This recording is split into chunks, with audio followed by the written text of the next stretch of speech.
Hello beautiful people, I'm Kristen, I'm the nurse here at Regeneris Medical. I just want to talk for a few minutes about the difference between Botox and fillers. Botox, neuromodulator, it's injected into muscle. Once it's injected in about a 2-week period of time, you're going to see paralyzation of those muscles that will last about 3 months.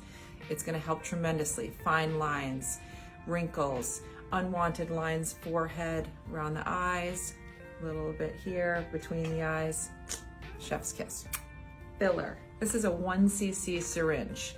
It's about the same as a big old blueberry. So that's how much volume you'd be adding to your face when your trusted injector recommends a little bit of filler. Totally appropriate treatment for most faces because as we age, we lose volume, and this is a restorative treatment to replace lost volume. This filler is made with hyaluronic acid, which is the common denominator with fillers, although it varies. Fillers can last between a year and 18 months. They restore lost volume. Results are instant, and it's perfect for putting a little zhuzh back in your face.